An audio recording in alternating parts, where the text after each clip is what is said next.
Welcome, le bienvenue, ahlan and sahlan everybody, it's your boy Loush, and you, an American kickboxer, a Christian, who had a few words to say about, women and men in Islam. And again, as I say multiple times, this is not a religious channel, this is a cultural channel, but when it comes to the Middle East or North Africa or the Gulf or any of, wherever the Arab culture is present, Islam is also a huge part of those regions because the cultural lines are very thin, if not blurred, when it comes to culture and religion.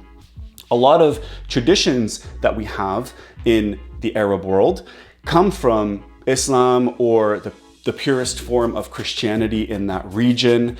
And that actually leaks into the house and it goes into the family dynamic and the gender roles and the wife and husband and everything. Now, this guy, Andrew Tate, had a few words to say about the impact and the influence that Islam has. But a quick note that I think a lot of what he's about to say, I haven't seen the whole video, I've only seen the first little bit.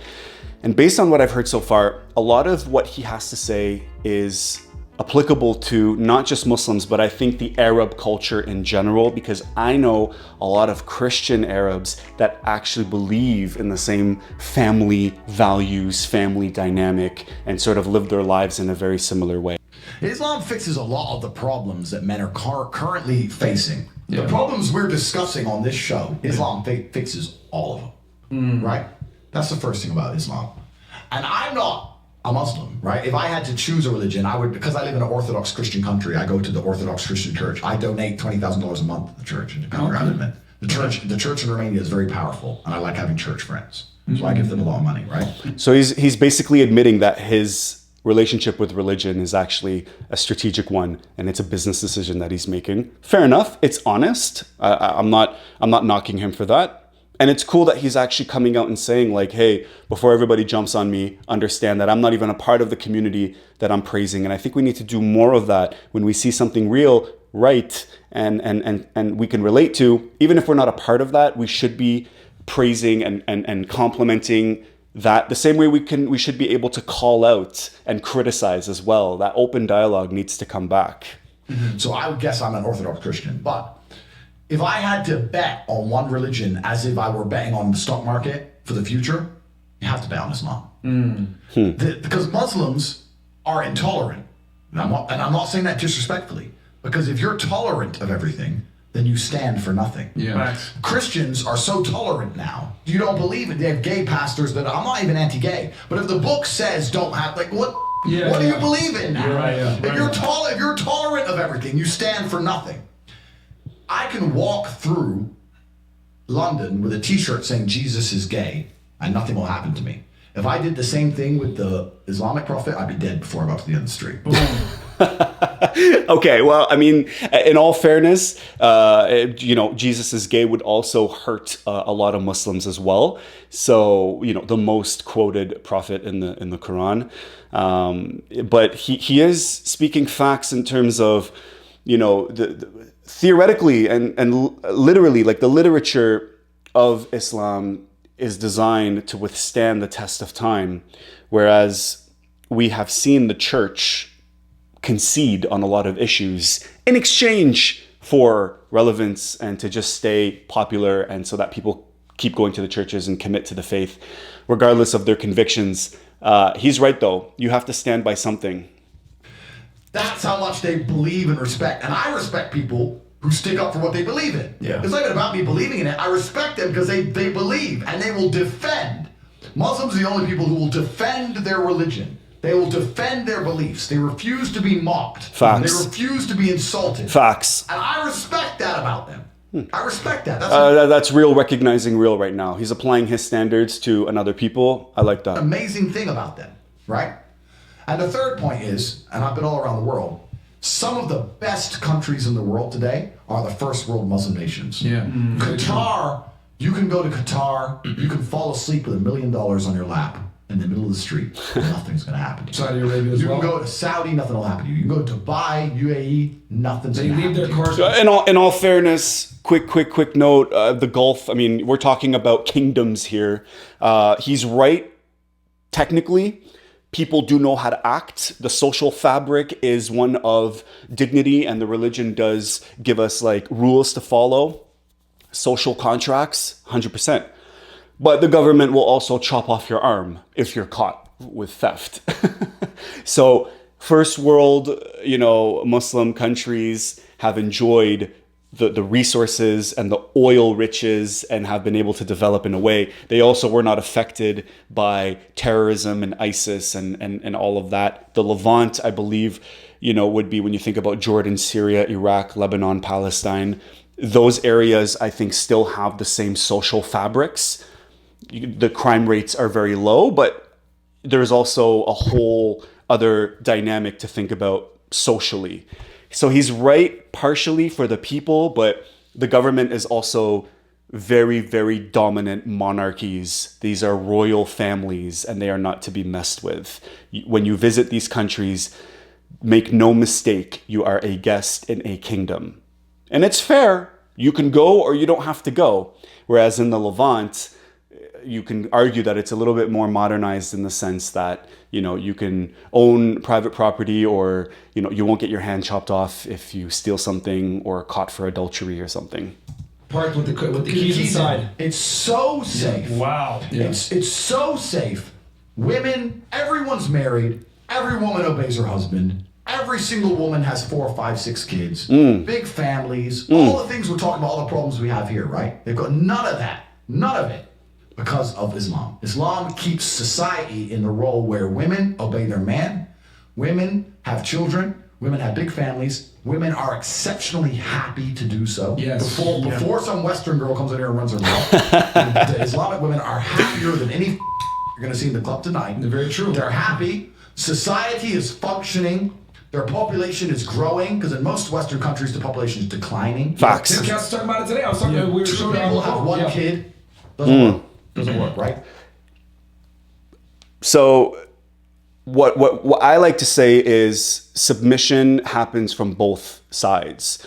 I think that you submit to one another and you respect the roles and the responsibilities that each person brings to the table. I think that's what works the most. And in this Islamic culture, marriage culture that he's talking about, you can find it in the Arab culture as well, where women couldn't be happier, men couldn't be happier. Why? Because there's no confusion. There's no disrespect. There's no treason. There's no, mixing of roles and responsibilities and what each person brings to the table. He's right. That security helps you move on to other things and have children and be happy. Because here, the conversation never ends. You have one half of women that want to be homemakers, that want to love their children, that want to build families, that want to submit to their husbands, and their husbands submit to them because they're the breadwinners, they're the protectors, they're the stabilizers, they're the supporters.